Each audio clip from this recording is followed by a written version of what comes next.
afternoon, everyone, and welcome to the workshop Green Space. This is a joint workshop that we're doing with the Cardano Foundation and Cardashift. We'll tell you a little bit more about the adventure that we're having in Web3 and a lot more to come in this exciting session. To begin with, hi everyone. Once more, I am Trish. I am a Cardashift co-contributor and also have the social impact lead alongside working with international relations for the project. Now, to begin with, I want you to imagine that you're in Uganda, where 30% of the population does not have access to clean drinking water. And you, as a social entrepreneur, are developing a solution to provide clean drinking water. Now, if you look at the impact you're generating, the very first impact, I would say, is you're providing potable water and you're helping especially children avoid waterborne diseases. The second one, I would say, is you're cutting CO2 emissions. And let me tell you why. Because most local populations in Uganda use firewood to be able to boil their water. So that's your second area of impact. And the third is with the solution, especially the one we're talking about, which is spouts of water, is the one project we learned from our colleague here from Yunus Social Business, is there are also creating jobs in local employment by having these people distribute ceramic water distribution. To bring all of this back into perspective, what we learned from this example is that much of the social impact generated is not something you can go put in your accounting books. It's not quantified. And that's where we're at the forefront of trying to tokenize as well as measure and scale impact. And Cardashift, we're on a mission to do exactly that. And to tell you a bit more, I'm going to make a very quick segue and introduce you to the Cardashift co-contributor. He's a prominent ecosystem advocate and also the co-founder of Cardashift. Please give a round of applause for Mr. Vincent Kachamenda.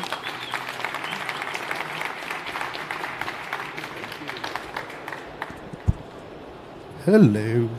Cool. Thank you, Trish. Nice to have you here, everybody. And it's a real pleasure, actually, to meet with you here. I wanted to give a brief overview of who is Cardashift, what's our accomplishment so far, and let the floor to the people with whom we're building on a day-to-day basis what we believe could be tomorrow a driving force to change and to transform social and environmental challenges we see today. You know, academics, NGOs, politics are all saying the same thing. Priority investments to the tune of $5 to $6 trillion a year is needed to change and to avert actual and future climate and social storms. And there are solutions. We cannot say there are no solutions. Plenty of ambitious and highly motivated founders are already having solutions around the world. But the problem as of now is quite simple. They do not get enough funding. And especially when they get the funding, maybe they don't get enough support to help them thrive. And also, when we're talking about positive impact, the thing is, it's not something which is financially viable for them. It does not have any value most of the time. And let me tell you something. What if we had a new tool to help us do that? And that's what we believe at Cardashift. We truly believe in blockchain technologies as a tool to help entrepreneurs around the world and let impact and profit coexist, and it's a fantastic enabler. So what we decided to do, basically, we decided to create a large-scale impact investing ecosystem on blockchain, and we help the entrepreneurs there coming from the real world, tackling social and environmental issues to find new ways to have a business model that conciliate impact and profitability. And the first stepping stone for that, which we will definitely discuss more about in the coming session with the different persons around there, is our community-run Launchpad. What's Launchpad? It's an investment platform, and we did our first batch of projects quite a few months ago now. I think it started 2 months ago. The projects came in, and our community decided which one will get selected, go through funding, have support, get tokenization support, impact support, etc., etc. But before coming to them, I want to give you a brief overview of the key achievements we had the last few months. So first things first, we have a lot of 10s today, so the number 10 is what we like at the moment. So we raised earlier this year in late January $10 million from private investors in our token. And now we're here with the first Launchpad, a community for more of 10,000 people at the moment.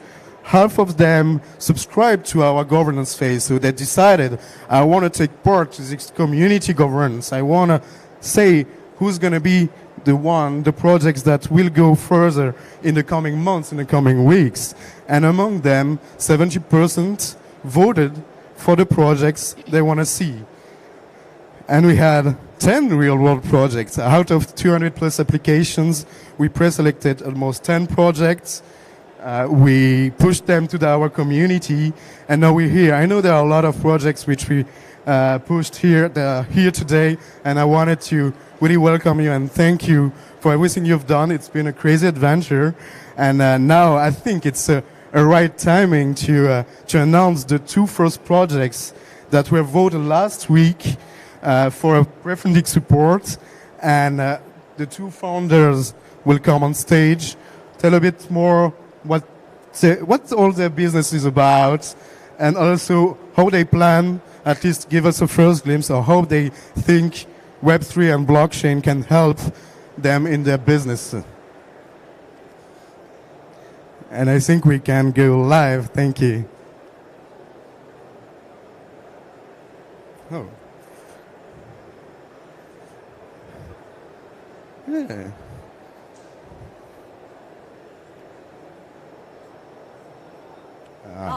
Here it is. Thank you.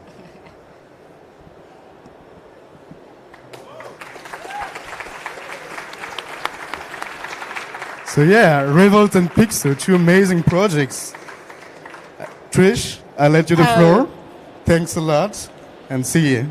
So let's again, clap really loud when we welcome these projects, because let me tell you, they've been through a community phase for the past month. It's been crazy where they've had to interact on a daily basis with the community. And when I talk about community, it's a community built on Discord. So while they are digital, it's real-time interactions with Ask Me Anything sessions. They had a demo day where they pitched their project. So coming out of this process for the past 4 weeks, going through a voting phase that ended a week ago, and these guys outshined when it came to securing votes. Let us give a big round of applause to Ben and Raphael for the two entrepreneurs that are heading the projects we're talking about. Come on, come on.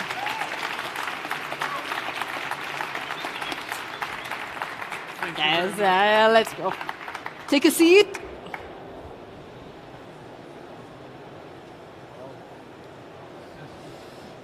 Okay, so this is Raphael, and that is Ben. So say hi, guys, like usual. Hello, everyone. Okay. You need to start with the same way we did the demo day prep, okay? Hi, everyone. Hi, everyone. Hello, I'm Raphael. Go ahead, introduce yourself and... Okay, so I'm going to pitch now, right? You're going to pitch now. Okay, good. So, hi, everyone. I'm Benjamin. I'm the co-founder of Pixo. At Pixo, we are building the biggest network of reusable food containers. Every single day, 30,000 tons of plastics are dumped into the oceans. Most of these plastics come from single-use packaging you can find when you buy groceries or when you have a takeaway at restaurants, right? We want to get rid of all of them and replace them with reusable containers. How to do that? We developed three things at Pixo. First, a network of partners container suppliers, logistic companies, washing facilities that will help us to have a plug-and-play solution for restaurants, grocery stores, supermarkets, to have this reusable ecosystem. Second, we developed a technology to track and trace every single reusable containers. This helps our clients to manage stocks and to manage this loop of reusable containers. Secondly, we developed a we developed a technology to incentivize end users like yourself, consumers, to use a solution instead of single-use packaging and to bring back your dirty containers into the network for another use. We raised last year 7 million euros already, not in tokens yet, in like equity and debt, normal way, to develop our products and to deploy our first restaurants, because we have big partnerships such as McDonald's, and today we have more than 300 McDonald's restaurants deployed in France, and it will scale all the year. Basically, this year we will manage more than 1 million reusable containers, and our goal is that in only 10 years we will get rid of all single-use packaging. Thank you very much. Thank you, Ben. Fun fact, you can also get your Happy Meal in a Pixo reusable container. So True. Please head over and buy your Happy Meals. Next, let's give it up for Raphael. The floor is yours. Thank you very much, Trish. So I'm Raphael. I'm the proud and very happy co-founder of Revolt. And in the name of the whole team, I have to say that we are very honored and excited to have been selected for this batch of 2 projects for Cardashift. So what do we do? What the pain we are solving? Today we know that most of our cars' destiny is to be trashed after 10 years. And this isn't possible. In the coming world we want to build together, that things are always programmed obsolescence. So we decided to launch the first network of garage dedicated to repairing and maintaining the electric and hybrid cars. To do so, we are building workshops for heavy maintenance and repair. We have a mobile fleet for light and easy maintenance. We are building an academy to train the new job of e-mechanics, which are mostly electricians, informaticians, and mechanics. And we have also a label which is dedicated to certify the state of health of your car. And all of this, why do we do that? In the aim of making your car last 100 years and to transmit your car to your children and your grandchildren. That's it. Do you want to say what the end vision of Revolt is? The end vision of Revolt is is not to create a world like Mad Max, as you said yesterday. It's a possibility to have thermic cars that are repaired and repaired and repaired. No, it's not that. It's just we want to be an inevitable actor in the world of automotive, to weigh on the design of the car, to modify in deep the deep design of the car and the way of designing and of constructing the cars, and to maintenance. So in 50 years maybe there will be cars with a label Revolt on them, and we hope that in less than 20 years all the manufacturers will call us to say, okay, we want to design the best car that is full of programmed perennity. The funny and the most interesting thing is when we did project sourcing for Revolt and we interviewed them after pre-selection, I remember Raphael telling to me, you know, the whole thing with cars is at one point, it may be 100 years, but after that, we don't really want to exist because we want the world to be at a stage where, you know, we've passed that point of needing cars. So please give it up for these 2 fantastic projects before we go into a Q&A. So big round of applause for them. Okay, so now that we know a little bit about what you're doing, and we know both the projects have also raised money externally, as previously mentioned, what was the advantage, or I would say, the value addition for coming on to a launchpad like Cardashift? And the second question that I would like for both of you to answer is, in which part do you see tokenization play a role, especially for your core business? Your turn. Okay, good. Yeah, we raised money before, right? But it was not on the same crowd. With Cardashift, we have access to an international crowd of a lot of investors really eager to find impact in their investments. But when you talk about reusable ecosystem, reusable containers, you need a whole infrastructure to create. You need to have reusable containers first, right? And a lot of them. You need to have collecting points everywhere, in every cities, in every point of sales. And you need to have logistics company that will bring the containers to washing facilities. And all this infrastructure is needed for us to scale, basically, our system, our software system on it.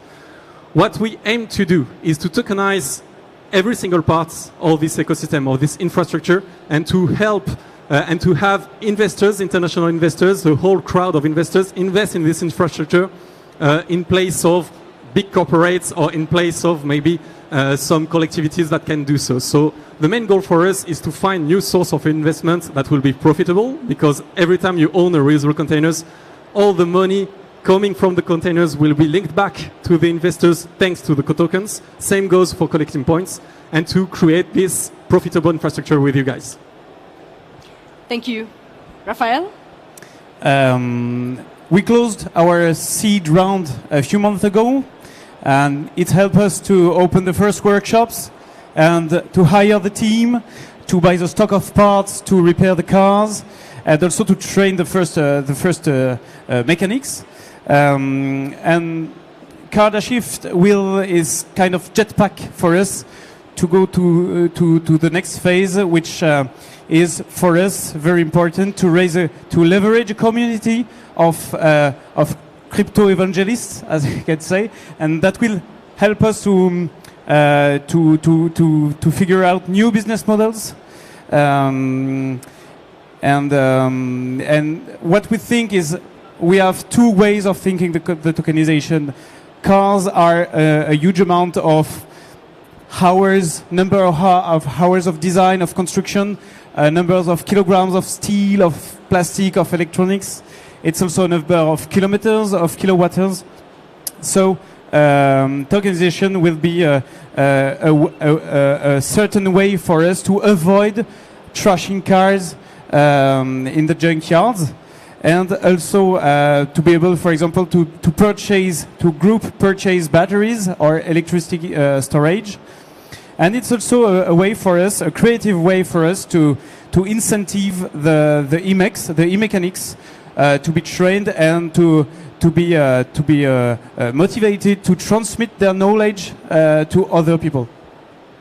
Thank you so much. Now this is the end of the session with our two winners of the very first Bass Genesis at Cardashift.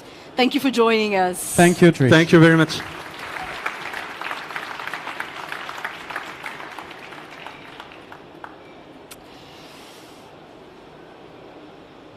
Tell you a little bit more, this is just an example of the beginning, I would say.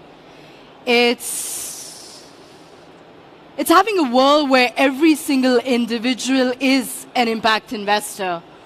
Why can't I have 50 euros, put it into an ecosystem and say, I want to support and build the projects of the future? Now, why am I telling this to you? Is because I'm a citizen of today, but I'm also a citizen of the future. And being involved in Cardashift, where I am highly involved in sourcing projects, there are numerous people out there who are change makers and impact makers.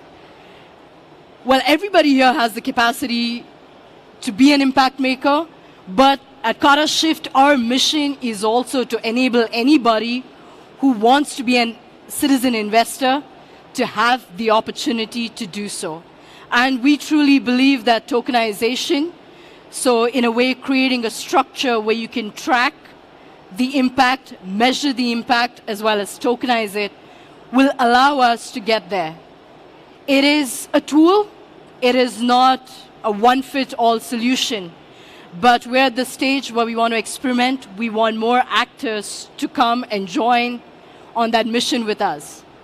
So just as I highlighted the example earlier with Uganda, we're also trying to expand our footprint. For the first batch Genesis, we had 6 environmental impact projects and we had 4 social impact projects. To tell you a little bit, we had 2 impact projects take the stage today, but we see a trend that's very relevant in the traditional world as well, which is a lot of social impact projects get lost because it's hard to kind of, I would say, put a metric and say this is exactly the value we created.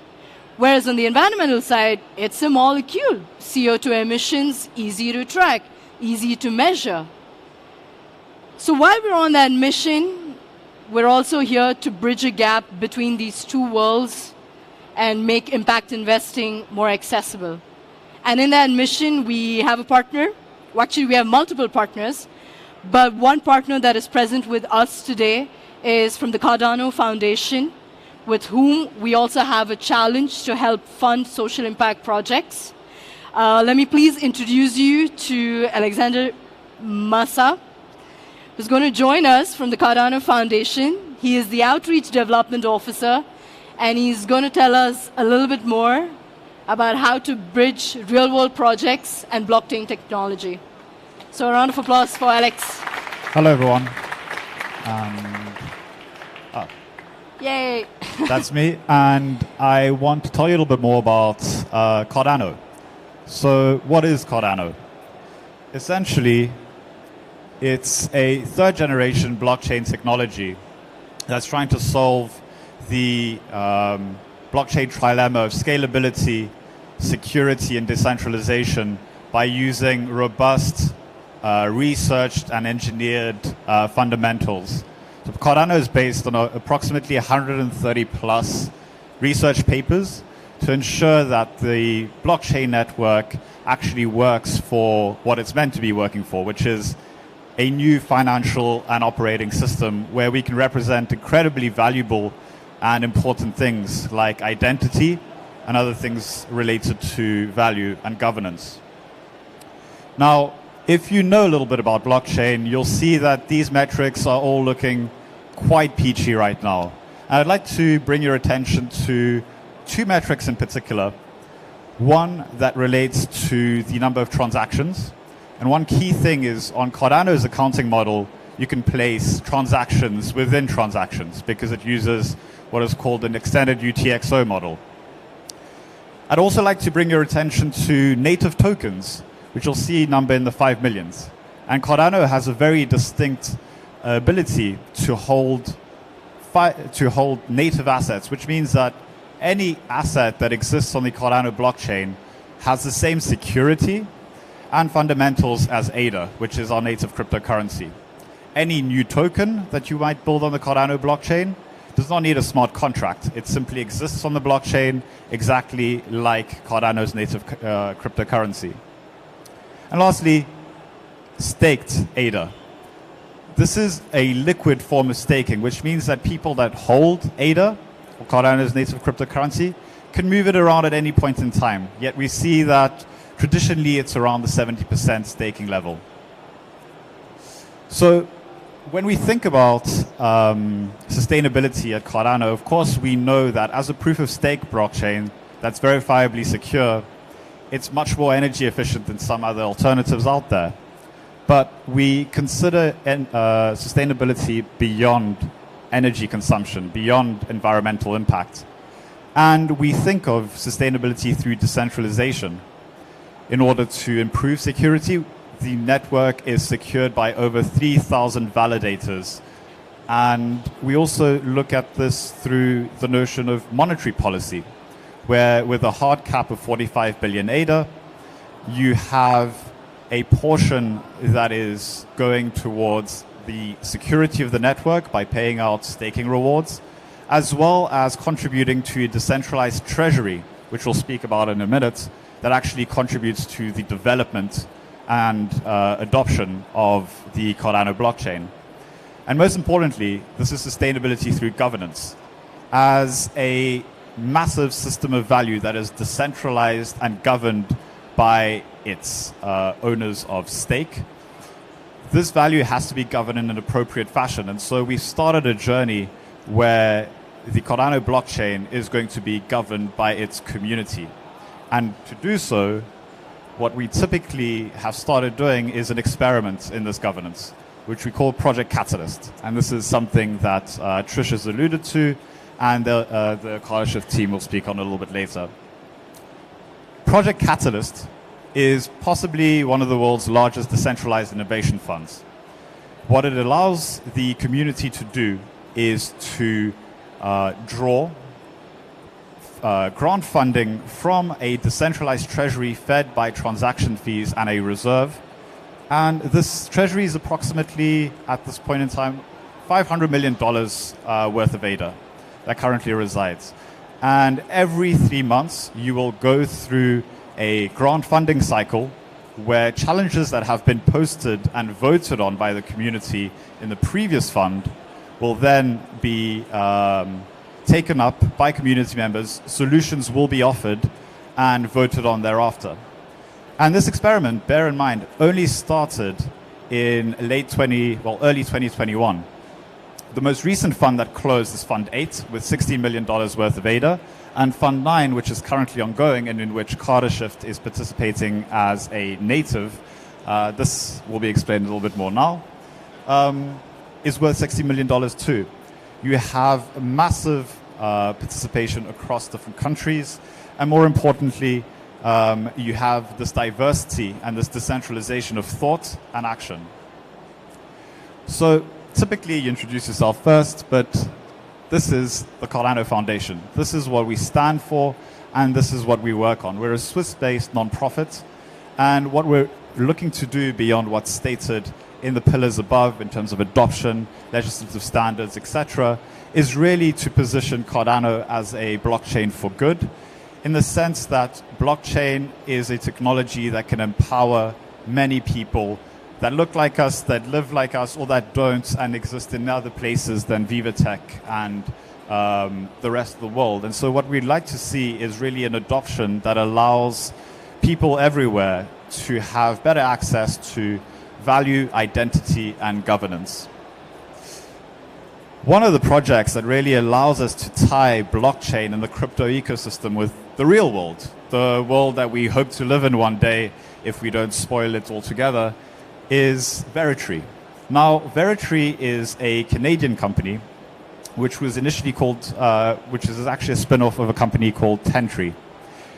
What they typically did is plant 10 trees per item of clothing that you would purchase from them. Simple. But how do you prove that impact? How do you prove to your donors, which eventually became corporations, how do you prove to them that you are actually planting these trees? How do you prove that these trees still exist?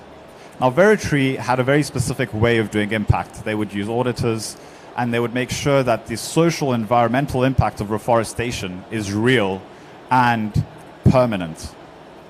They realized that this was simply too expensive to scale, and what they ended up doing is creating a IoT/human intelligence service that uses blockchain technology in order to prove impact.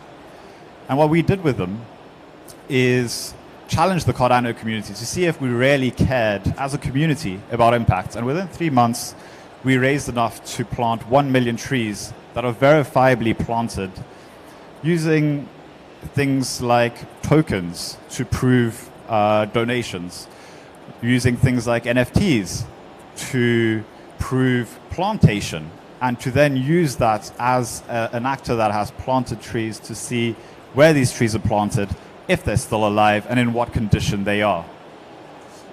So what Veritree solves in terms of double spending, in terms of transparency, in terms of community involvement, these are all issues that many other verticals and many other value chains have as challenges. And of course, this is what blockchain technology, what tokenization can enable startups, but can also enable more traditional actors to kind of shift their thinking and involve broader swathes of people to really solve these urgent challenges that need to be solved by 2030, according to the UN. And let's hope we can actually do that. So with that, I think I'll end. And thanks, Trish, for having me.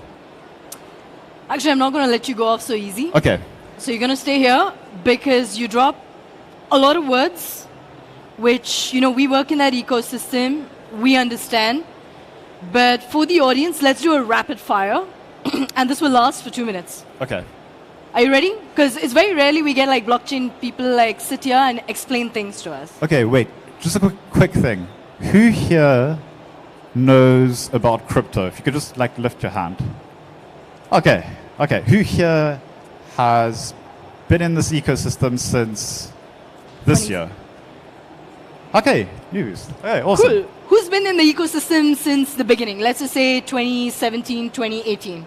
Yeah, okay, cool. Ah, okay. Another thing.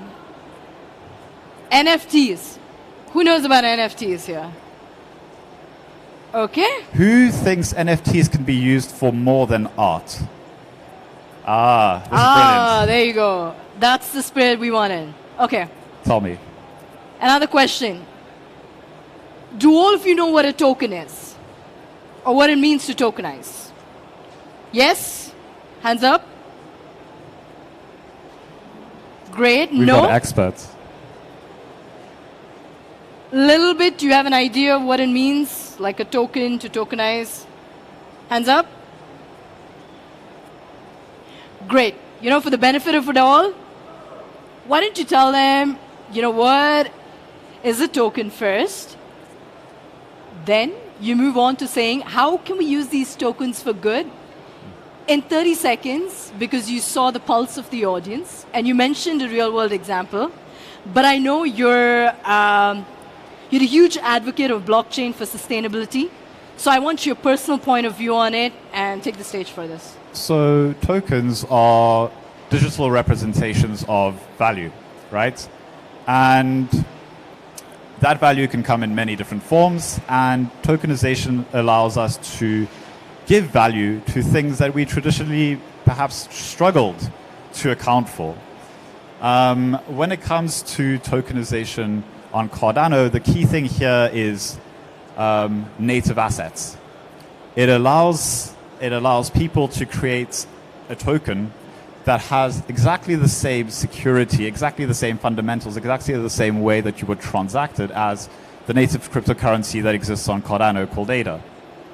So for example, if you wanted to do a Trish coin that represents some form of value for your fan club, which is obviously in this crowd, this would be treated in exactly the same way as the native cryptocurrency, which means that you do not have to deal with the complexity of a smart contract and everything that comes with that. When that comes to impact, and I'll use the example perhaps of Veritree, I'll explain the process flow a little bit, and you'll see how tokenization comes into it. So, I'll explain my journey because this is what I did. So Veritree launched their initial tree offering to fundraise for 1 million trees. And they offered different tiers, and you would be donating in ADA.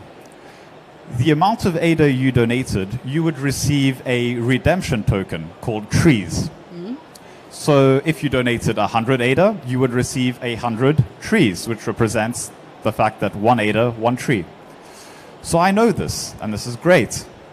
And then, a little bit later down the line, Veritree is going to plant these trees. And Veritree refuses to take my tree redemption token up until they've planted the tree, because they want to make sure that they don't get called out for front-running tree planting.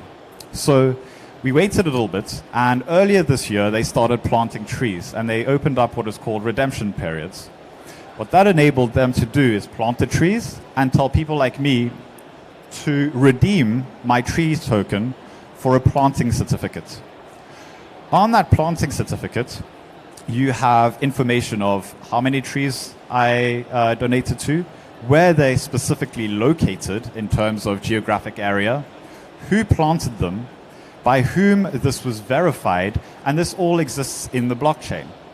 So what tokenization also allows you to do, besides a very clear process flow for funds from my pocket into Veritree's, into the planters, and then the reception of the impact, which is the tree that's been planted, it also allows you as a third party to actually understand what is actually happening on the blockchain, to have this inclusive accountability, this ability to openly take a look at what is happening on this public permissionless blockchain to see, is Veritree actually planting trees? How many trees is Veritree planting? Because this is something that you're actually tracing as well. Fantastic.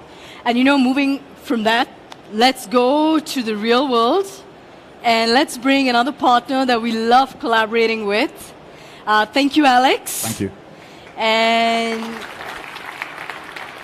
so if you have any more Cardano blockchain related questions, you know who to find. And we do have a networking session, so go find Alex in the blue shirt and then he will answer all your questions. But we're also here as well. So now to transition, let me invite on stage David. So David Berners is the Global Director as well as Product Strategy for Yunus Social Business. And here's a real-world actor who will share with you what are the challenges that they face in trying to socialize impact. And with that, let me give the floor to David. Thank you.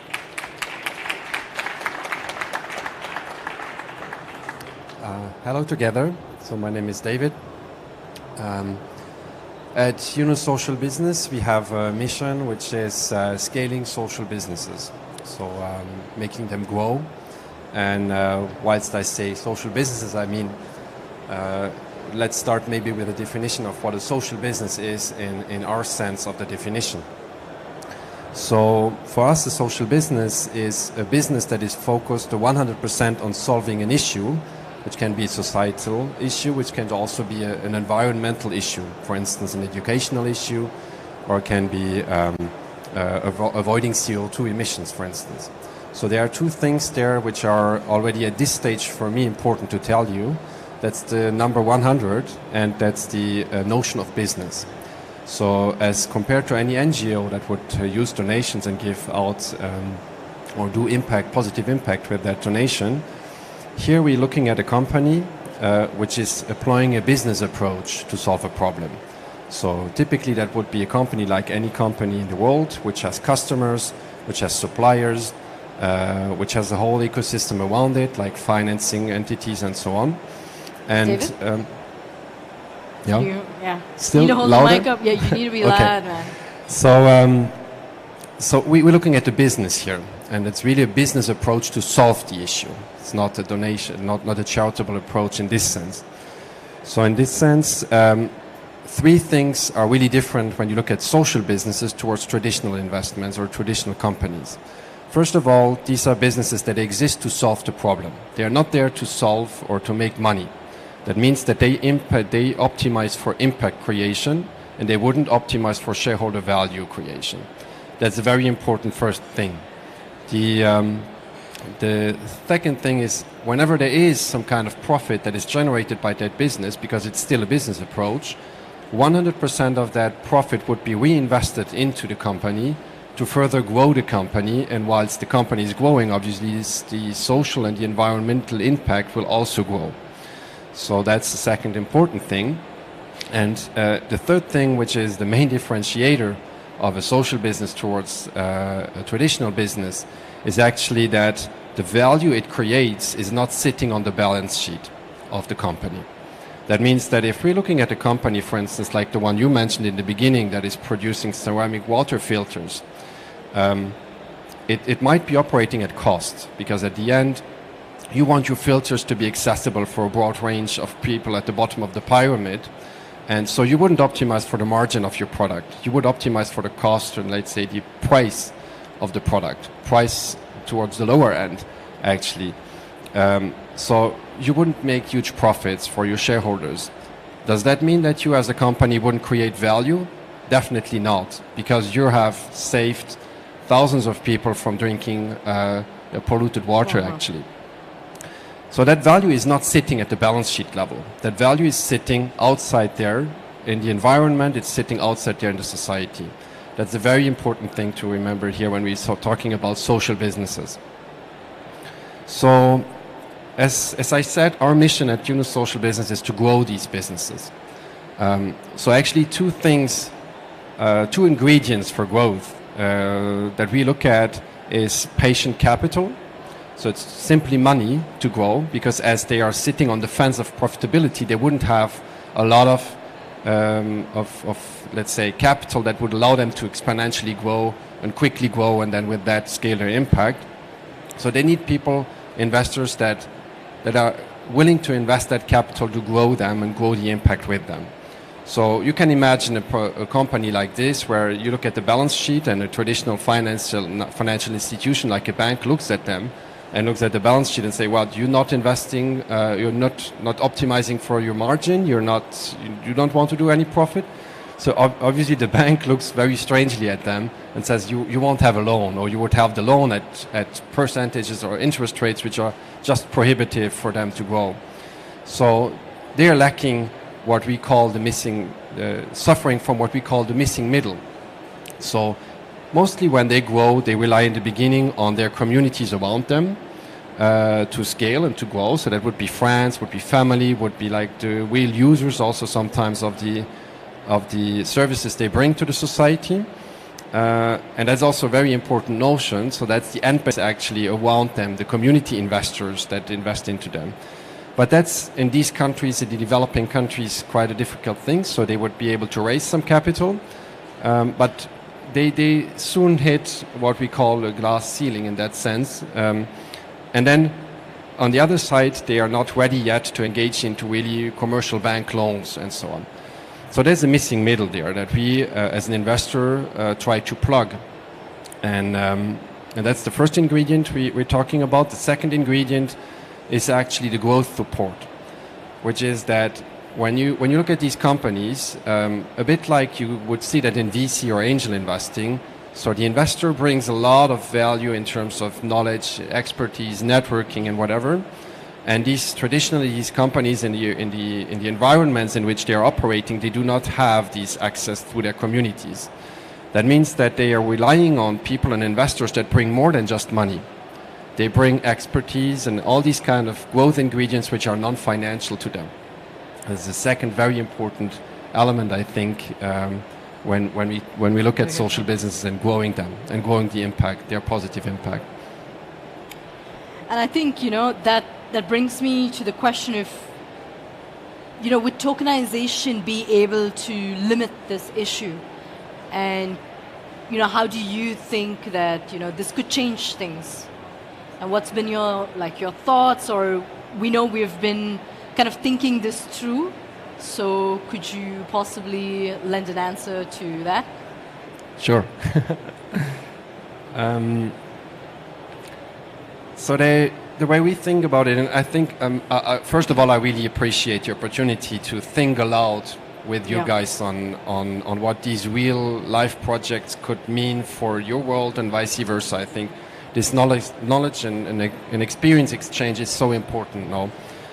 So the way we look at it is, first of all, to come back to that notion of capturing the value, the non-financial value, which is not sitting on the balance sheet of these companies.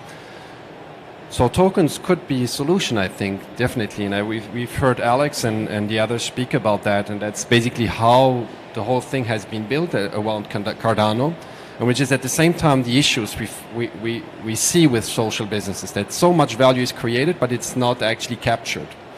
So here, I take the example of Spouts of Waters back that you had in the beginning, which is a company we invested into, which, by the way, just graduated from our portfolio. We're really happy about that. So that's a company, again, they have been optimizing for impact and not for financial value in the sense of traditional investments. So usually when you in the developing countries use water or try to sterilize water, you would make a fire and then actually boil the water to clean it. So there's a lot of CO2 emissions, and also that costs to just have the firewood and so. So that's obviously having a negative impact. By just having a ceramic filter, you would actually scrap a lot of these issues. So that's actually the value. So we helped this particular firm to convert this positive value using carbon credits into a revenue stream for them. So that's basically a way where we have been able to monetize the positive impact that these social businesses have been creating, and somehow also tokenize it in a way where the credit would be a token. So that's a very practical use case. And when you now look at this company, most of the revenues or most of the financial value that greatly helps the company to grow further comes from this source. So actually that's for us a huge opportunity then when we look at it and say, well, okay, let's capture the value that these companies create, but in a different way. You see? So tokens could be theoretically something to look at in that sense. The next thing is coming back to that patient capital kind of problem that I mentioned just before. Today we look at a world where in the developing countries in which we invest, there are myriads of different entrepreneurs that have brilliant ideas. And the only thing they lack is really those two ingredients. On the other side, we're looking at a stack of capital sitting in mostly the Western world, which is willing to access these opportunities for investment. Yep. So the question is, how can we build a bridge from left to right and have a bit of hand-holding to go there? So tokens in this sense can help the investor access these opportunities, and on the other hand, help the entrepreneurs access the capital. So that's the second use case. And the third one, I think, is one which is relating to the fact that if you're an impact investor, you are more than just a financial investor, mostly. So you're providing capital to these firms, yes, but it is not an unemotional investment for you because you care about something. When you do the choice to invest into a company like this, you will give up some of the financial return. So there's always a reason why you would give up on the financial return, whether it is because I care about the education or because I care about the environment or I care about clean streets and less waste on the streets in India. There is something you care about. Yep. That means that combined with what I told you just before about the growth support these need, like the investor needs to be more than just somebody that gives money, is something that makes us think about how can tokens maybe with the token utilities also contribute in a way where we can make the investor a citizen investor, which is on the one hand benefiting of the work of the that is provided by the social business, but on the other hand, how can we maybe even bring in its expertise in selecting the right projects or in helping with expertise which sits in at whatever level, technical level or whatever, into these projects. So provide the growth support. So that's what I would call here the investor engagement. So we have a means here with the token utilities to make them a real active player in the ecosystem of impact investor and just somebody that would give money. So that's I think also something that can be hugely impactful. And that whole thing is also related then to trust, where I think Veritree is a very good example where actually you have a traceability of your impact whilst generating it, and then giving that level of trust to the investor that he gets something back which is maybe not financial, but which is non-financial and captured in a very secure and trusted way. Yeah. So that's, I think, three ways which are greatly important for the industry which is impact investing today. And it's totally worth thinking aloud about these use cases, I think, with you guys. And that would be my take about how these two worlds fit together. Yeah, and just to tell you a bit to the audience as well, like I just had breakfast with David this morning, and we were talking about, well, very much the idea of citizen investor, but how do you take this mess? Like, I know a lot of these wallets and the way to access is seeing like it's a bubble. Very few people are in that space where they know about it. And we were talking of if this was to go mass, what would it take? And it would take a movement. And I guess we're trying to be part of that, but we're... Yeah, absolutely. I always used to say that impact investing is not heroes running around like in Marvel movies. It's a team sport, really much. So we need to make it a mass movement. That's really what we need. Yeah. David also has another interesting face, which is impact investing is the champagne of investing. So we're just trying to make this a lot more accessible. And with that, thank you, David. And just to let you know, we love collaborating with Yunus Social Business as well because we get perspectives from the field, from the real world, and we really want to bridge the gap. So having a partner think aloud with us on such topics is a great way of learning from each other. So thank you, David, and let's give a huge round of applause. Thank you.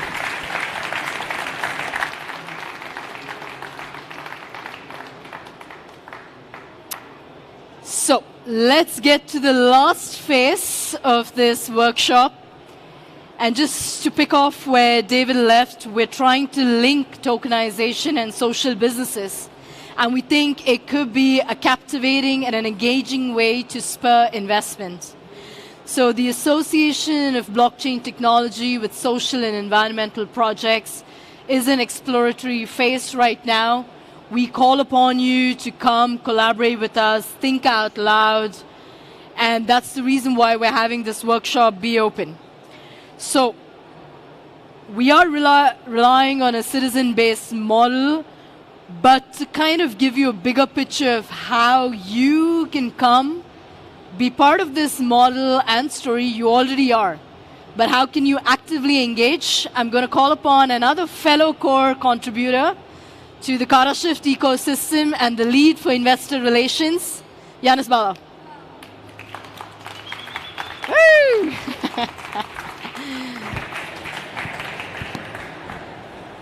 Thanks, Trish. Yeah. Hello, everyone. I'm here also. Really happy to be here this afternoon. I hope you are not too sleepy. We'll just finish with some wrap-up about the different speeches we had today, and also present you our new ambition, our new structure for the future, and how you can contribute to it. So basically, if I do a quick wrap-up, notably about what have been said by our two projects, by David, by Alex, we've seen that we have like two sides on this slide. So first of all, on one side, we have citizens who want to contribute to build the world of tomorrow. We have also investment funds which want to go towards like more impact investing. But the problem is that it's kind of complicated to be connected to highly transformative projects. So when I speak about highly transformative projects, I think, for example, of the social businesses of David. I'm thinking of you guys also, Ben and Raphael. And the value proposition we want to have to this problem statement is the following. Our idea is that today we have an amazing tech opportunity, which is a token provided by the blockchain technology. And through this token, we want to enable these citizen investors and these investment funds to share a common ambition and to be connected to the highly transformative project we've been talking about. And today, we are mostly speaking about startups and social businesses.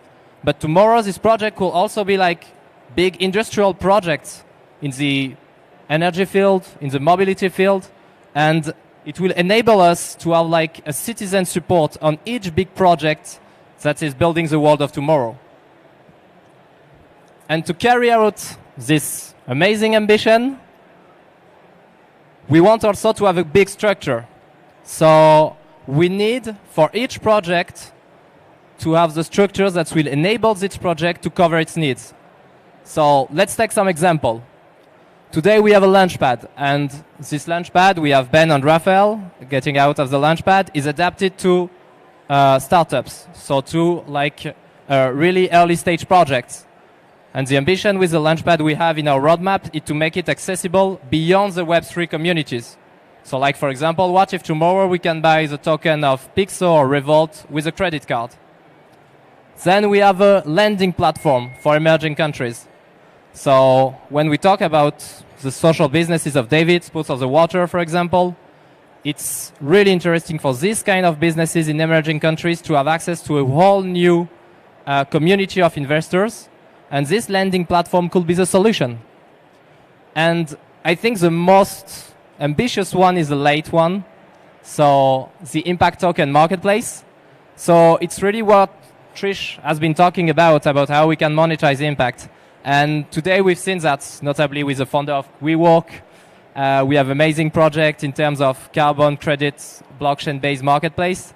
But tomorrow we can do it for social impact also, or for any kind of impact. And that's maybe the most ambitious part of our roadmap. And of course, we want to be profitable, because we are here for profit businesses first. And the idea is like for each brick of this infrastructure to have its own business model and to have the possibility to bring into the table our own partners. So for example, we can do the lending with Yunus Social Business, and we can do, for example, a part of the impact token marketplace with other institutions that want to join the dance. And to finish, I think that's, as Trish said, we have like a citizen movement ambition. And to concretize it, what we want to do is to transform our organization into a decentralized organization led by citizens and enabling like every project that came out from this whole organization to be supported by a community of citizens. So that's clearly our ambition. And let me be a little bit American on that. Let's say that our ambition is really to unleash a real-world impact with this project with a profitable model. Yeah, and you want to clap? No, please clap, please clap. Like, we need it. By the way, our token is also clap, so if you're wondering why I make you clap every single time, it's just because I can say it over and over again. But no, just before I take the stage and let Yunus off, do you want to tell us a little bit more about how we unleash this real-world impact? Yeah. Concretely. I like the word unleash. Concretely, if you want to be part of the story with us, you have already few options. So the first option is with our friends Ben and Raphael. So upcoming private and public sale will be here, I think, in a few weeks. So for the 2 Bad Genesis winner, so you can participate in it. Then we have also a white paper in preparation with Yunus Social Business about this huge topic of impact valuation, and more can be coming. And finally, we'll have a treasury in this DAO, so decentralized organization, and we'll need support in this treasury. So if you're a citizen, if you're a fund, you can completely join the treasury and be part of it. So thanks for listening to me. Thanks, Trish, for hosting that. Thank you You've been so amazing, much. as always. Let's have a cocktail in a few minutes. Before we do that, everybody please get your cell phones out.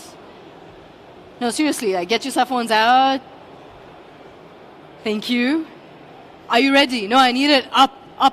Everybody, come on, let's do it. Okay, scan this. Please come hang out with us. And you can also have a great cocktail right there. Just before we end, I see the world in terms of Lego pieces. I think all of us are like Lego pieces, some cubes, some rectangles, some in different shapes, colors, sizes. But we build upon each other, we build next to each other, and we build together. So come hang out and let's learn from each other. Thank you so much for joining us today. And a huge round of applause to everybody present here as well. Clap. Thank you.